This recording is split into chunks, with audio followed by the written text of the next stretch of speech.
প্রিয় বন্ধুগণ, আবারও আমার চ্যানেলে আপনাদের স্বাগতম। তো আজকে পুলি পিঠে দিয়েই আপনাদের স্বাগতম জানাচ্ছি। সবাই বানাচ্ছে, আমি খুব ভালো পারি না, পাশে একজন আমাকে সাহায্য করেছে, তাই জন্যই করেছি আজকে। তো দুধ পুলিটা সাধারণত আমাদের ঘরে হয় না, মানে সেদ্ধ পুলিটাই হয়। তো আজকে একটু ট্রাই করেছি। তো প্রথমে দেখুন, আমি একটা কড়াই বসিয়েছি। কড়াইতে আমি মানে 4 ভাগের 1 ভাগ পাটালি দিলাম। পাটালিটা কুচি করে দিইনি, যেহেতু এটা গলে যাবে গরমেই। এবারে আমি অল্প চিনি দিয়ে দিচ্ছি সাথে। তো আজকে আমাকে পাশের বাড়ির এক দিদি সাহায্য করেছে। উনি প্রতি বছরেই আমাকে পুলি পিঠাটা বানাতে সাহায্য করে। ওনাকে ডেকে নিই যে, দিদি করবো, একটু আসবে? তো উনি আসেন প্রত্যেক বছর। তো এভাবে গুড়টা একটু একটু ভেঙে দিচ্ছি, আর ওই দিদি বলে ভাঙতে হবে না, দিয়ে দাও নারকেলটা। তো নারকেলটা একটু ডেলা ডেলাই দেখতে পাচ্ছেন। এটা খুব বেশি ঝুনো নারকেল না। মানে আমাদের বাড়িতে একজন এনে দিয়েছে, মানে বিক্রি করে।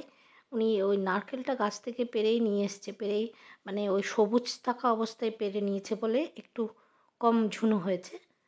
তো গাছ থেকে যেগুলো ঝরে পড়ে বা একদম মানে পাকা হয়ে শুকনো হয়ে যখন পারে, সেটা অন্য ধরনের রং হয়, খুব ধপধপে সাদা হয়। আর এটা দেখি মানে ওই নারকেল মালার মানে এটা পর্যন্ত উঠে যাচ্ছিল কুড়োতে গিয়ে। যাই হোক, তো ওটা তো আমি বেশি দিন রাখবো না, এই জন্যই ভাবছি নিয়ে নিই। এবারে দেখুন, অনেকটা তো মিক্স হয়ে গেছে নারকেলটা। এবারে আমি একটু দুধ পাউডার দিয়ে দিচ্ছি এখানে, আর একটু সুস্বাদু বানানোর জন্য। আর একটা এলাচও ভেঙে দিয়ে দিয়েছিলাম, এটা দেখানো হয়নি হয়তো। যাই হোক, এবার পাশে দেখুন, পাশে আমি 1 থেকে 1.5 গ্লাসের মতো জল দিয়েছি, সাথে সামান্য নুন দিয়ে জলটাকে ভালোভাবে ফুটিয়ে নেব। এগুলো মানে মিক্স করা, মাখা, বানানো, মানে ওগুলো সব দিদি করে দিয়েছে। আমি শুধু হাতে হাতে এগিয়ে দিয়েছি, এইটুকুই। তো জলটা ভালোভাবে ফুটে গেছে। এবারে গ্যাসটা ছোট করে দিয়ে এবারে চাল গুঁড়োটা দিয়ে দেবে দিদিটা।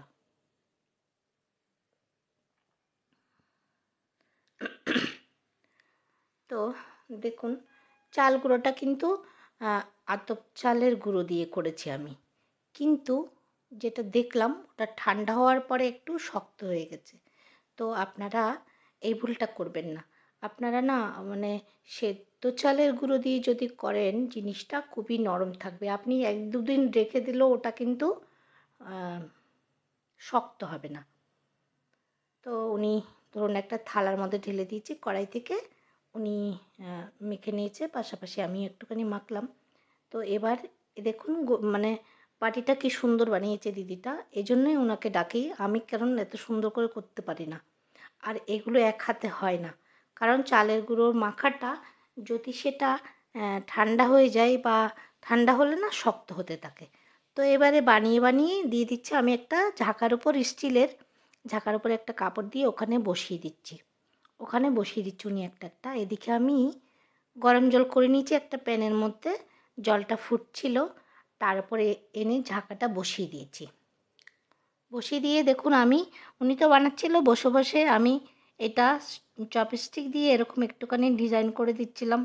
দিদিটাকে বলি এরকম করে করে দেবো, বলে দাও না, ভালোই তো লাগছে। তো দিলাম, দিয়ে এবার অল্প যেটুকু হয়েছে সেটুকু বসিয়ে দিলাম, বাদ বাকিটা উনি করছে। এবারে কাপড়টা দিয়ে এভাবে ঢেকে দিয়ে আর একটা থালা দিয়ে আমি ঢেকে দিচ্ছি। এটা একটু বড় হচ্ছে, পাশে ভাপ বেরিয়ে যাচ্ছে, তাই আমি আর একটা ছোটো থালা দিয়ে উল্টো করে দিয়ে দিলাম, যাতে ভাপটা বেরিয়ে না যায়। যাই হোক, এটা আমি মিনিট 10 ভাপের মধ্যে রেখে দিয়েছি। মিনিট 10 বেশি হলো, আমি ঢাকনাটা খুলে দেখলাম হয়ে গেছে। তো এটা সরিয়ে নিয়ে আরও কিছু আছে, ওটা বসিয়ে দেব। আর বন্ধুরা, তো এইসব জিনিসগুলো তো অ্যাকচুয়ালি একার হাতে হয় না। দুজন থাকলে পিঠে পুলি বানানোর সময় দুজন থাকলে বেশ ভালো হয়, বা আরও বেশি থাকলে তো আরও ভালো হয়, কিন্তু দুজনেই মোটামুটি করে নেওয়া যায়। তো ভালো লাগে কেউ একজন সাথে থাকলে। তো অনেক সময় অনেক ক্ষেত্রে কাউকে পাওয়া যায় না আর কি। যাই হোক, তো আমি একটা একটা করে তুলে নিচ্ছি, তুলে নিয়ে আর একটা বসিয়ে দেব। তো দুধ পুলিটা সাধারণত আমাদের ঘরে হয় না, সেদ্ধ পুলিটাই হয়। তো এবার আমি একটু ট্রাই করব। এভাবে সেদ্ধ করে নিচ্ছি, সেদ্ধ করার পরেই আমি দুধ পুলিটা করব। যাই হোক, এতক্ষণ আমার ভিডিওটি যারা যারা দেখছেন, তারা যদি আমার চ্যানেলটাকে যদি সাবস্ক্রাইব করে না থাকেন, তো সাবস্ক্রাইব করে পাশে থাকবেন। আর ভীষণ ভালো লাগবে যদি ভালো লাগে, কমেন্ট করে যাবেন, একটা লাইক করে দিন অবশ্যই। তো পিঠেগুলো সবকটা রেডি হয়ে গেছে, আমি একটা ভেঙেও দেখলাম, সবকটা রেডি হয়ে গেছে। তো বন্ধুরা, এখনও পর্যন্ত আমার চ্যানেলটিকে যারা সাবস্ক্রাইব করে আছেন আমার সাথে, তাদেরকে অনেক অনেক ধন্যবাদ। আর যারা এখনও আমার চ্যানেলটিকে সাবস্ক্রাইব করেনি, অবশ্যই সাবস্ক্রাইব করে লাইক করে শেয়ার করে দেবেন, যদি না আমার কোনো রেসিপি আপনাদের ভালো লাগে। তো এখানে দেখুন হয়ে গেছে। এখানে আমি কিছু দুধ ফুটিয়ে নিয়েছি, বেশ ভালো করে ঘন করে দুধ ফুটিয়ে নিয়েছি। তো ফোটানো দুধে আমি 2টো এলাচ দিয়ে দিলাম। এবারে এলাচ দিয়ে আমি একটু নেড়ে নেড়ে আরও একটু জাল করে নিলাম। জাল করে নেওয়ার পরে আমি এবারে পিঠে যে কটা আছে পিঠেগুলো এখানে, মানে পুলি পিঠেগুলো এখানে ছেড়ে দিলাম। এগুলো কিন্তু অবশ্যই সেদ্ধ করা, আমি কিন্তু কাঁচা অবস্থায় দিইনি দুধের মধ্যে, কারণ আমি পারি না ভালো, তাই দিইনি। তো আমি ফোটানো অবস্থায়, মানে সেদ্ধ করা অবস্থায় দিয়ে দিয়েছি। তো এখনও গুড় দিইনি, গুড় দেবো একদম লাস্টে। তো এবার এগুলোকে ভালোভাবে ফুটিয়ে নিয়েছি, যেহেতু এগুলো একদিন ছিল, আগের দিন করেছি, তো আরও ভালোভাবে একটু ফুটিয়ে নিলাম নরম হওয়ার জন্য। তো নরম হয়ে গেছে। এবার আমি গ্যাসটা কিন্তু অফ করে দিয়েছি, অফ করে দেওয়ার পরে গুড়টা দিয়ে দিলাম। গুড়টাকে একটু ঝুড়ো ঝুড়ো করে কেটে নিয়েছি, কেটে নিয়ে গুড়টা দিয়ে দিলাম। দিয়ে আমি ঢাকা দিয়ে কিছুক্ষণ রেখে দিয়েছি। পরে দেখি মানে খুবই সুন্দর লাগছিল খেতে আর কি, বেশ নরমও হয়ে গেছে পিঠেগুলো।